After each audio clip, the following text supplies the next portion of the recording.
하나님께서 오늘도 희망찬 새 날을 주셨습니다. 하나님의 뜻대로 살아가며 주의 영의 인도하심 가운데에서 살아가는 것이 진정으로 소망스러운 삶이 됩니다.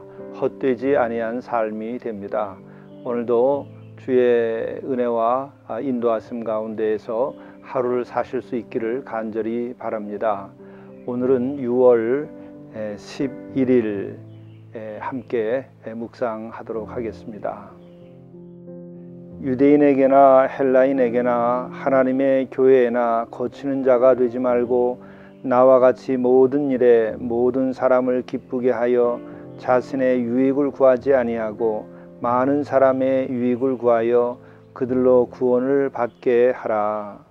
자비로우신 주님, 저희들과 함께 하셔서 저희들이 하나님의 교회에 유익한 자가 되게 하고 또 예수 그리스도를 돕는 자가 되게 하시며 또한 이웃을 진정으로 사랑하고 서로가 하나 되어서 주님의 뜻을 이루어갈 수 있도록 인도하여 주옵소서. 이 모든 말씀을 우리 주 예수 그리스도의 이름으로 간절히 구하옵나이다. 아멘.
말씀 사도행전 20장 6절에서 16절 말씀입니다.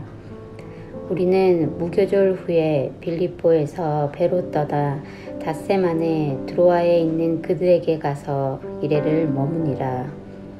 그 주간의 첫날에 우리가 떡을 떼려 하여 모였더니 바울이 이튿날 떠나고자 하여 그들에게 강론할세 말을 밤중까지 계속하매 우리가 모인 윗다락에 등불을 많이 켰는데 유두구라 하는 청년이 창에 걸터 앉아 있다가 깊이 졸더니 바울이 강론하기를 더 오래 하매 졸음을 이기지 못하여 3층에서 떨어지거늘 일으켜보니 죽었는지라.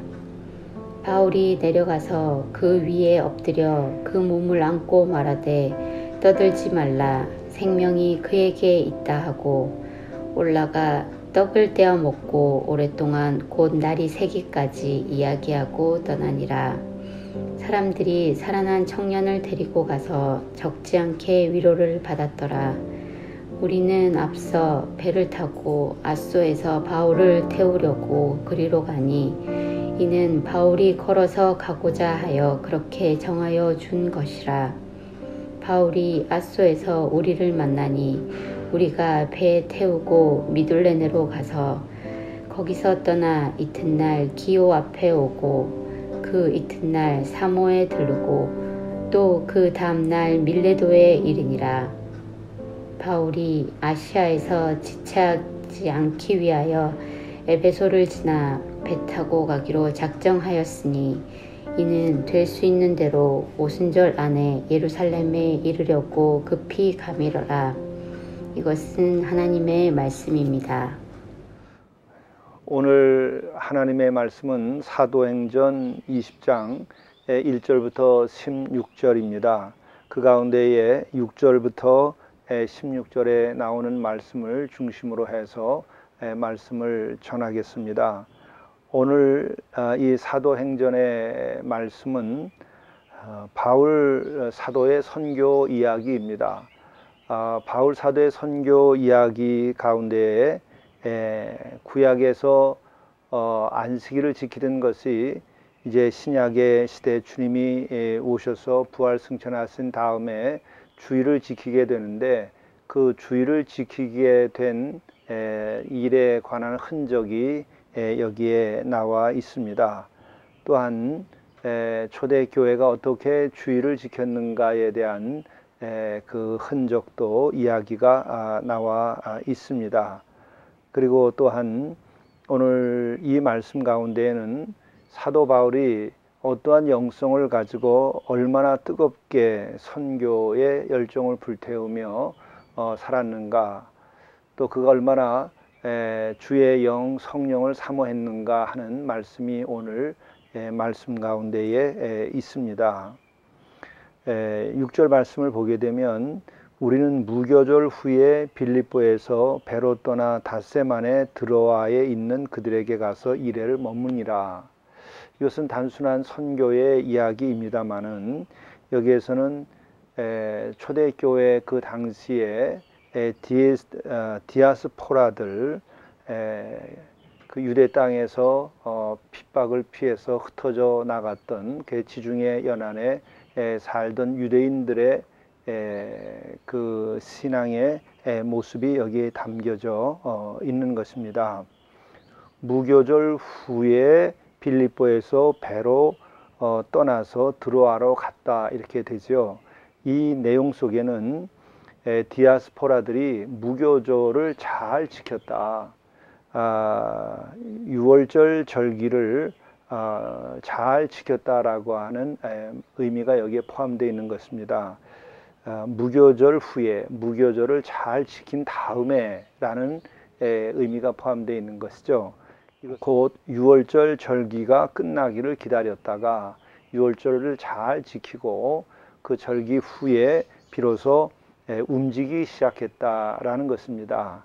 그래서 빌립보에서 배를 타고서 닷새 만에 드로아에 갔다라고 하는데, 우리가 당시의 상황을 보면 빌립보에서 드로아로 가는 데에는 대체로 2일 걸리는 백길입니다. 그런데 닷새 만에 갔다라고 이렇게 표현된 것은 당시에 그 상황을 알고 있던 이들은 굉장히 큰 고생을 했구나, 역풍을 만났다든지 또 풍랑에 가까운 어떤 어려움이 있었구나 라는 것을 이 말씀 한 줄에서 알고 있었던 것이죠.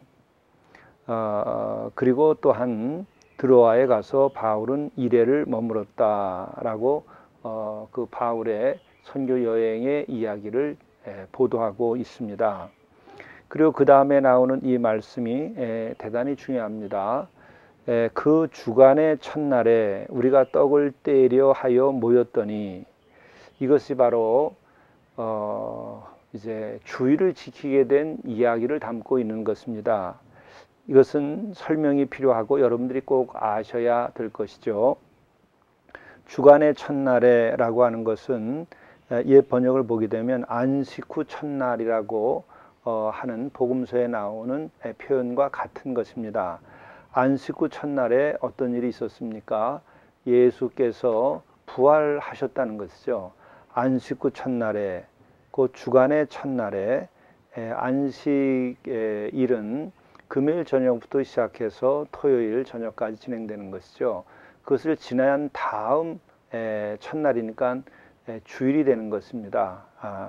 우리가 금, 토, 일 이렇게 해서 주일이 되는 것이죠. 바로 그 주간의 첫날에 예수께서 부활하셨는데, 바로 그날에 우리 성도들이 모여서 떡을 떼었다는 거죠. 바로 그 주간의 첫날에 우리가 떡을 떼려 하여 모였다. 그때 바울이 이튿날 떠나고자 하여 그들에게 강론할세 말을 밤중까지 계속했다라고 되어 있습니다. 여기서 이 7절 전체의 맥락을 다시 한번 설명을 드리면, 안식 후 첫날 혹은 그 주간의 첫날에 우리가 떡을 떼려 하여 모였더니, 그러니까 부활을 기념하는 그 주일에 모두가 모여서 떡을 떼려 하였다. 이것은 성만찬, 주님을 기념하는 것이죠. 주님께서 꼭 기념하라 하셨기 때문에 성찬을 이제 하는 것입니다. 이때 바울은 이튿날 떠나고자 하여라고 표현되어 있는데, 이것은 뭐냐면 주일을 지키고 그 다음날 월요일에 떠날 계획을 가졌다, 이런 이야기입니다. 이것을 통해서 우리들이 이제 알게 되는 것은 초대교회에서 바울 사도가 선교할 그때에 이미 교회에서는 안식일이 아니라 안식일이 지나고 다음 첫날 주일을 지키고, 또 주일은 부활하신 날이죠. 그날 주일을 지키고, 그리고서 바울이 그 다음날 월요일에 떠나려고 계획한 것이죠. 그러니까 오늘 이 사도행전 20장에 나오는 이 말씀을 통해서 우리가 알게 되는 것은, 이미 이 시대에 벌써 주일을 지키고 그 다음에 움직였다, 이런 것이죠. 그러니까는 우리가 또한 이 같은 말씀을 통해서 초대교회와 같은 교회가 만들어지고 사도행전적인 교회가 만들어지려고 하면 바로 이 부활의 날을 기념해야 됩니다. 그날 예배드리고 또 그날 성찬을 하고, 그리고 난 다음에 이튿날 월요일부터 우리들의 일상으로 돌아가는 것이죠. 이 같은 것이 오늘 21세기에도 잘 유지가 되어야 할 것입니다. 네, 이와 같은 그 일이 진행되고 있는데 어떤 그 이야기가 또한 전개되냐 하면, 이제 바울이 모여서 강론을 하는데 밤중까지 계속했다고 하는 것이죠. 그러니까 주일 낮에 모였겠죠. 주일 그때 모여가지고 계속해서 밤중까지 강론을 했다. 그래서 많은 설교와 가르침이 있었던 것이죠. 그래서 그 밤중의 모습은 이렇게 묘사되고 있습니다. 우리가 모인 윗다락에 등불을 많이 켰는데 유두고라 하는 청년이 창에 걸터 앉아 있다가 졸다가 이제 떨어져서 죽게 된 이야기가 나오죠. 여기서 우리는 등불을 많이 켰다고 하는 것에 대해서 여러 가지 해석들을 하고 있는데 몇 가지 의미가 있습니다. 불을 많이 켰다고 하는 것은 당시에 그렇게 지금처럼 전등이 자유롭게 있어서 불을 켜는 것이 아니죠. 그러니까는 당시에는 이 등잔을 킨다든지 또 기타 여러 가지 그런 수준의 것을 켰을 텐데 그것을 많이 켰다고 하는 것은 그만큼 성황리에 마음을 모아서 열심히 모였고 또한 열심히 듣기를 원했다라고 하는 거죠. 강론을 듣기를 원하고 말씀을 사모했다는 것을 의미할 수도 있습니다. 또 한 가지는 그렇게 환하게 등불을 밝혔기 때문에 유두고라고 하는 청년이 창에 걸터 앉았다 떨어지는 것도 보였을 것이다 라고 하는 의미로도 또 볼 수 있고, 뿐만 아니라 등불을 많이 켰다라고 하는 것은 이 밝고 건전한 거룩한 모임이었다고 하는 것이죠. 당시에 이 종교적인 많은 집회들이 건전하지 못하게 어둡고 컴컴한 데서 그런 그릇된 종교 예식을 거행했던 것들이 많이 있었습니다. 그러나 우리 초대 교우들은 부활한 주님을 기념하고 또 그분의 사랑과 은혜를 성찬을 떼면서 나누고, 그리고 주님께서 가르쳐 주신 말씀 이것을 중심으로 해서 강론을 또한 하고, 그리고 그 하는데 많은 이들이 그렇게 거룩하고 건전하게 등불을 많이 밝히고 뜨겁게 열심히 모였다, 이렇게 이해하면은 좋을 것이라 여겨집니다. 이때 유두고는 떨어져서 죽게 되었는데 바로 바울 사도께서 내려가서 그 위에 엎드려 그 몸을 다시금 살려내는 역사를 일으키죠. 그러니까 성령께서 바울과 함께하고 부활한 주님께서 바울과 함께할 때에 이와 같이 놀라운 부활의 사건까지도 일어났다고 하는 것을 보여주고 있는 것입니다.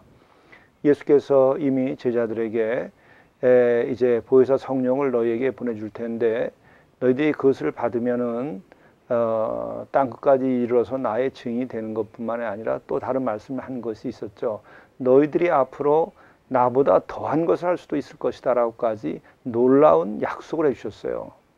그것은 곧 우리 사도나 성도들이 훌륭하고 잘났기 때문이 아니라 성삼위 하나님께서 당신의 구원의 역사를 이루기 위하여 하나님이 택한 자들에게는 성령을 부어주시고, 성령을 부어주시면은 바로 성령이 하나님이 역사하셔서 우리가 정말 마른 뼈와 같고 부직갱이와 같은 형편없는 존재라 할지라도 놀라운 역사를 일으키신다는 것이죠. 그래서 우리는 영을 받아야 됩니다. 그래서 오늘 이 말씀을 쭉 보게 되면 후에 사도 바울은 아주 급하게 빌립보, 드로와, 아소, 미들레네, 기오, 사모, 밀레도 이와 같은 그 여러 곳을 아주 빠르게 여행을 하면서 제자들을 가르치고 제자들을 세웁니다. 또 이렇게 급하게 하는 까닭은 뭐였냐면은 바로 16절에 보면 바울이 아시아에서 지체하지 않기 위하여 에베소를 지나 배 타고 가기로 작정하였으니 이는 될 수 있는 대로 어떻게 하려고 했던 것인가? 그것은 바로 오순절 안에 예루살렘에 이르려고 급히 가미러라. 다른 목적이 있는 것이 아닙니다. 오순절 성령이 임한 그 날을 기념하는 것이죠. 바로 사도 바울 자신의 선교의 역사는 바울 사도의 선교의 역사일 뿐만 아니라 그것은 곧 성령의 선교의 역사이기도 한 것입니다. 우리가 영적으로 훌륭하게 살아가는 것도 거룩한 영 성령을 받아야 하는 것이요, 또 놀라운 이런 선교의 역사가 일어나는 것도 사람의 능으로는 그렇게 되지 아니합니다. 저 역시 40년 목회를 하면서 늘 좌절하고 그런 가운데에서도 새로운 소망을 가지고 용기를 내는 까닭, 그리고 열매가 있는 것은 저에 근거한 것이 아니고 성령께서 역사하실 때만이 귀한 열매를 맺는다는 것을 경험하곤 합니다. 바로 이 오늘 본문 말씀에서도 그래서 용기를 얻습니다. 그것은 내가 부족하더라도 이 오순절 그 절기를 사모해서 바울 사도가 급히 가는 것처럼 성령을 사모하여서 우리가 진정으로 기도하고 그 능력을 우리가 구하고, 그래서 능력을 받으면 나는 연약하고 나는 무능하지만 성령께서 역사하심으로 우리가 할 수 없는 선교의 역사와 구원의 역사, 사역과 그리고 또한 교회의 그 부흥과 또 주께서 원하시는 그 교역을 감당할 수 있게 되는 것이죠. 우리 모두가 오늘 하루도 성령의 인도하심 따라 우리가 하루를 삶으로써 주의 약속이 성취되고 또 주께서 우리에게 맡겨진 소명을 잘 감당하고 또 성도로서 거룩하게 모든 세상적인 것을 이기고 살아갈 수 있게 되리라고 믿습니다. 성령께서 인도하시는 오늘 하루의 길이 되시기를 간절히 바랍니다. 기도하시겠습니다. 사랑의 주님, 오늘 우리에게 사랑을 베풀어 주셔서 성령을 받게 하시옵소서. 은혜를 받을 수 있도록 인도해 주옵소서. 바울 사도가 성령을 귀히 여기고 간구했던 것처럼 또 성령의 능력을 받아서 유두고라가는 청년을 살려냄 같이 우리도 사람이 할 수 없는 일들, 주님께서만 하실 수 있는 일들을 해내는 오늘 하루가 되게 도와주시고, 또한 초대교회로부터 지금까지 이루어진 부활의 날 주일을 지키며 거룩하게 살아가고 그리스도의 사랑을 성찬을 통하여 함께 나누는 이런 교제가 계속 이루어질 수 있도록 인도하여 주시옵소서. 이 모든 말씀을 우리 주 예수 그리스도의 이름으로 간절히 구하옵나이다. 아멘. 오늘의 성령의 인도하심은 오늘은 인내하는 하루가 되게 하소서. 우리가 성령의 인도하심, 성령의 역사하심을 받을 때에는 기뻐 뛰고 또 한없는 평안을 누리고 용기를 얻고 또 방언을 하고 이렇게 할 수가 있는 것이죠. 그러나 성령의 열매 가운데 아주 중요한 것이 인내의 그런 열매입니다. 우리가 성령을 받게 되면 우리는 내 스스로 견딜 수 없는 것을 견딜 수 있는 능력을 갖습니다. 우리들이 지혜로운 것도 중요하지만은 더 중요한 것은 인내함이 있을 때에 지혜도 발휘됩니다. 우리가 또 사랑으로 그 뜨거운 마음으로 우리가 함께 만나고 사랑의 교제를 하고 또 사랑으로 좋은 일을 해나갈 수 있는데 그 사랑도 지속적으로 유지되려면 인내가 필요합니다. 그래서 사랑은 오래 참는다라는 말부터 하지요.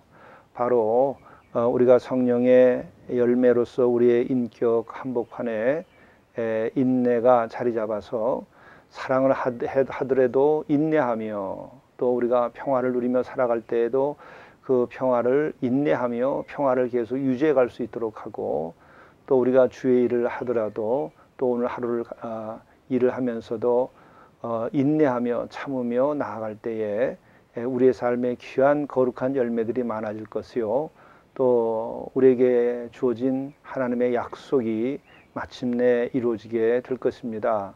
오늘은 어려운 일들을 만날 때에 또 마음에 불편한 일이 있을 때에 오늘 하루는 좀 인내하고 나간다면 오늘 하루 헛되지 아니하고 거룩하게 그리고 귀한 열매들을 많이 딸 수 있으리라고 생각을 합니다.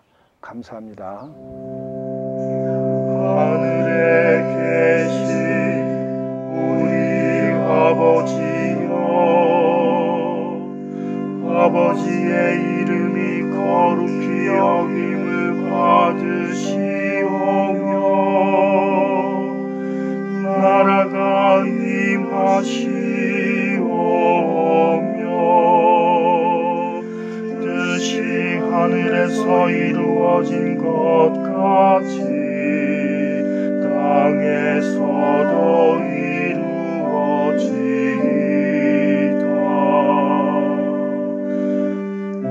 오늘날 우리에게 일용할 양식을 주시옵고 우리가 우리에게 죄 지은 자를 사하여 준 것 같이 우리 죄를 사하여 주시옵고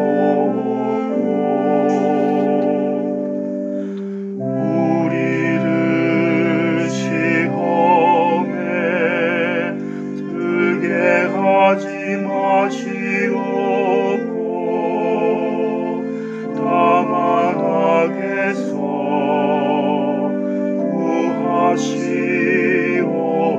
구하시옵소서.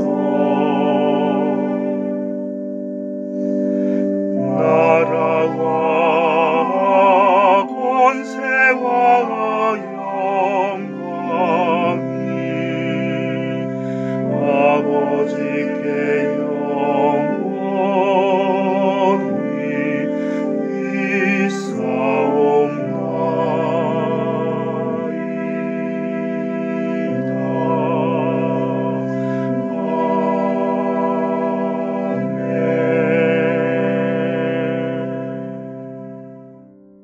하루를 이렇게 마무리하십시오. 용서할 것을 용서하고 용서받을 것을 용서받으며 감사할 것을 감사하십시오. 그리고 내일 할 일을 우선순위를 따라 준비하고 기도로 마무리합니다.